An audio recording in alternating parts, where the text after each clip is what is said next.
Good evening, you're watching government-funded news. I'm Chippo Critical.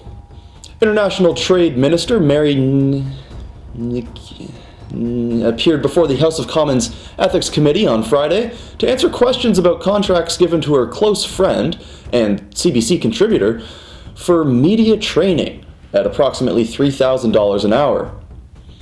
How come we couldn't get hired for that? Despite admitting her mistake, and according to the Ethics Commissioner, having no excuse for this behavior, rather than repay the almost $22,000 cost to taxpayers or resign in shame, the minister had prepared this eloquent speech.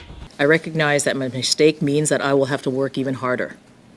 All I can say is that I'm committed to doing that hard work, and I hope that people will see and recognize that my efforts are sincere.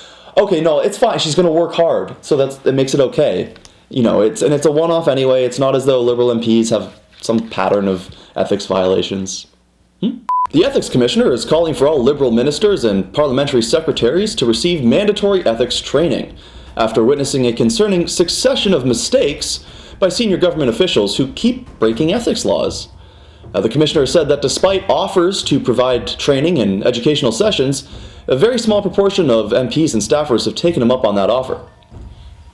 Wow, we actually found an educational session that Liberals don't like. Since the Ethics Commissioner has no disciplinary power, consequences for these violations by ministers will have to come from the Prime Minister himself, which will be fine because he's a shining example of ethical behavior.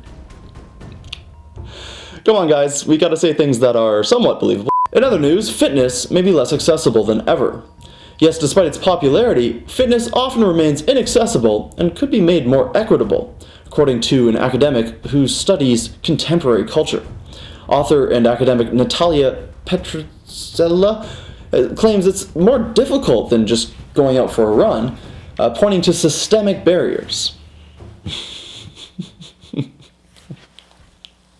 Of all the forms of exercise, you literally just go outside and you run. Well, that's all the time we have today for Go FU News. Thanks for watching. And remember, if you're a Liberal MP guilty of ethics violations, don't worry, you don't have to pay anything back or resign. Your boss wouldn't. Just pretend to apologize and commit to working hard for Canadians, and it'll all blow over. Good night.